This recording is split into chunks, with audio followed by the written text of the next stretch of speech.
Salut et bienvenue dans cette nouvelle vidéo.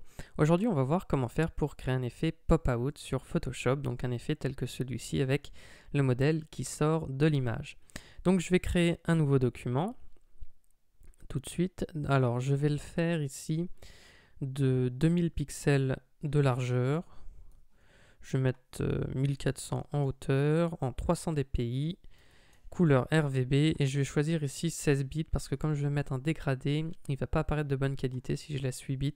Donc je vais mettre 16 bits et je peux mettre un arrière-plan blanc. Donc je vais faire créer. Et tout de suite, je vais cliquer ici sur le petit cadenas de mon calque d'arrière-plan pour le déverrouiller. Et je vais aller dans les options de fusion. Et je vais paramétrer mon arrière-plan. Alors je vais mettre une incrustation en dégradé. Je vais choisir le mode ici, le mode radial. Donc je vais mettre l'échelle jusqu'à 150% et au niveau des couleurs, donc à gauche je vais prendre un gris clair, comme un gris moyen disons comme celui-ci, et à droite je vais prendre quasiment du noir, pas tout à fait mais un gris très foncé. Je fais OK, OK encore une fois, donc là vous reprenez les mêmes paramètres que moi et je fais OK. Ensuite ce que je vais faire c'est que je vais incruster donc mon image dans mon document, donc pas incrusté mais disons je vais l'importer, voilà, je la fais glisser dedans. Alors je peux maintenir Alt et Shift enfoncé pour l'agrandir un tout petit peu, comme ceci, et je vais la placer à peu près, je vais placer en fait mon modèle au centre à peu près, donc je fais comme ceci, et j'appuie sur Entrée une fois que je suis satisfait. Alors je vais même la replacer un petit peu, voilà, comme ceci, voilà, là je pense que je suis bien. Je vais faire clic droit et je vais pixeliser le calque parce que j'ai pas besoin qu'il soit un objet dynamique. Bon, c'est pas obligatoire, mais comme ça, je vais travailler comme ça. Ensuite, du coup, ce que je vais faire, c'est que je vais prendre mon outil ici, rectangle de sélection, et je vais faire une sélection à peu près, voilà, vous voyez, comme ceci. Admettons, voilà, que je me mette ici. Donc je fais une sélection comme celle-ci et je vais cliquer ici sur la vignette masque de fusion. Alors juste avant par contre ce que j'aurais dû faire c'est dupliquer mon calque. Donc ce que vous pouvez faire avant de faire cette manipulation c'est faire un Command J, voilà, et ou CTRL J sur PC et vous masquez le calque du dessus. Donc je vais me remettre ici sur mon calque ici et je refais donc une sélection, voilà, comme ceci à peu près. Et je clique sur la vignette masque de fusion pour créer ce genre de sélection. Alors je vais cliquer ici maintenant sur le petit cadenas et si je veux remodifier ici mon rectangle, ce que je fais c'est que je fais Command T en ayant le masque de fusion actif et vous voyez que je peux remodifier ma sélection à tout moment. Donc ça peut être bien si vous voulez la réagrandir ou rechanger un petit peu sa forme. Donc là je vais dire que je suis bien, je fais Entrée. Si jamais je veux recentrer un peu mon document, ce que je fais, c'est qu'il faut bien que je déplace mes deux calques en même temps. Donc je reclique ici sur le petit cadenas, je clique sur mon calque, je maintiens Shift enfoncé, je sélectionne celui du dessus et je les replace à peu près comme ceci.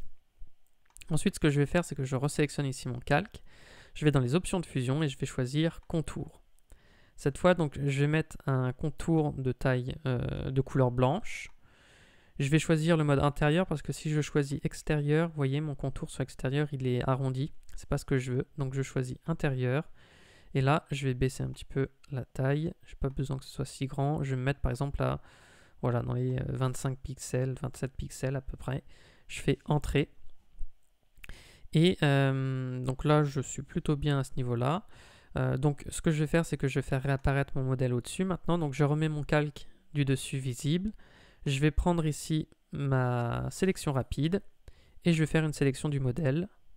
Voilà, donc je clique comme ceci pour sélectionner le modèle. Alors je peux masquer ici, mais vous voyez, je n'ai juste qu'à sélectionner la partie du haut du corps. Donc je n'ai pas besoin de prendre plus bas et de m'embêter à améliorer le détourage plus bas. Donc voilà, je sélectionne uniquement cette partie-là. Je vais dans Sélectionner et masquer. Alors là, je choisis un mode d'incrustation comme ceci. Donc ici, je choisis incrustation et je choisis une couleur, peu importe laquelle, simplement pour voir ce que je vais faire, pour mesurer la qualité de mon détourage, disons. Je prends ici l'outil Améliorer les contours et je vais peindre. Alors Ici, par exemple, vous voyez, mon pull a été rogné, donc je peux prendre d'abord le pinceau ici et donner des petits coups de pinceau comme ceci pour faire réapparaître le pull, voilà. Je peux même faire Alt-clic, vous voyez, ça me permet d'effacer si jamais j'ai des zones noires.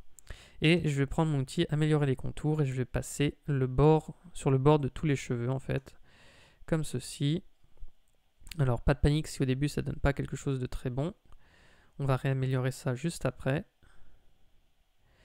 Pour le moment je passe juste grossièrement, comme ceci, pour récupérer un petit peu de détails dans les cheveux. Et voilà. Et ensuite je prends mon pinceau et ce que je fais c'est que, alors j'augmente un petit peu la taille du brush, je choisis bien une dureté à 0% et je peux faire Alt-clic, vous voyez, comme ceci pour réeffacer un petit peu certaines parties et sinon je clique normalement ici à l'intérieur pour récupérer du détail des zones qui ont été effacées, voilà. Ici pareil, j'ai des zones qui ont été perdues, donc je reclique pour les récupérer. Voilà, donc là ça devrait être bon. Ici, ça passe également, comme ceci. Voilà, pas besoin de faire quelque chose de parfait. Vous voyez, là, ça devrait être bon. Donc, alors là, je peux peut-être faire un Alt-clic. Non, je sais même pas. Bon, allez, je fais comme ceci. Et une fois que j'ai ça, eh bien, ce que je vais faire, c'est que je vais choisir ici masque de fusion. Je fais OK. Et là, voilà, j'ai mon modèle qui apparaît qui apparaît au-dessus. Donc vous voyez, si je masque, j'ai juste la partie du dessous. J'ai pas sélectionné tout le corps, mais c'est pas grave puisque étant donné ma sélection, j'ai tout qui apparaît correctement.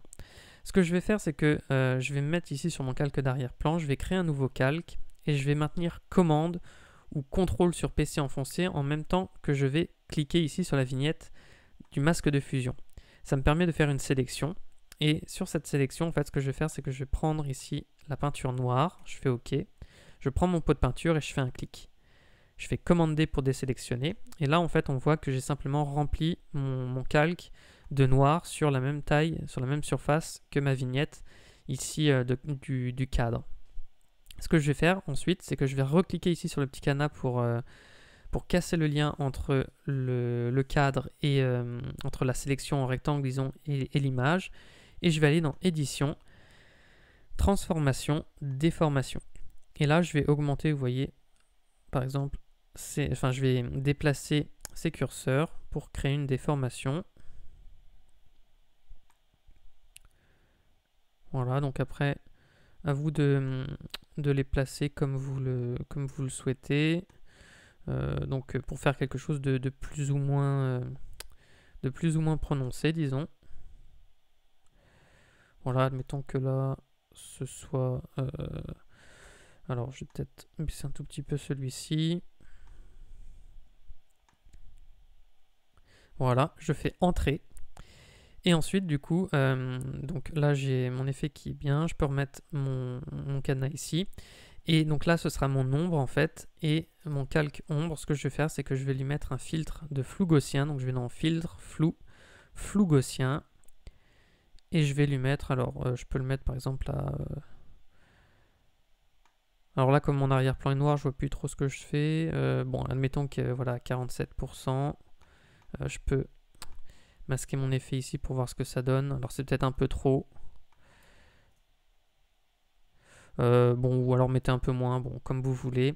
Et vous avez votre effet qui apparaît. Alors après, vous pouvez faire un petit coup de Commande T pour remodifier votre ombre si vous voulez. Mais bon, là je vais considérer que c'est bien et que mon effet du coup est terminé. Alors sur la déformation, j'ai pas fait quelque chose d'aussi propre que tout à l'heure. Alors j'avais déplacé un petit peu les curseurs ici, vous voyez finalement sur la gauche. Je l'ai pas refait là. Donc je trouve que le mouvement ici de ma photo est un peu plus joli qu'ici. Donc voilà, reprenez un mouvement peut-être plus comme celui-ci.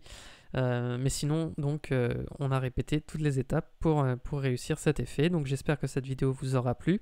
Et avant de terminer, j'en profite pour vous dire que j'ai créé une formation de 3 heures pour vous aider à progresser sur Photoshop. Donc pour vous aider à débuter surtout. Donc si ça vous intéresse, le lien est dans la description, c'est gratuit. Et sur ce, moi je vous dis à bientôt pour de prochaines vidéos.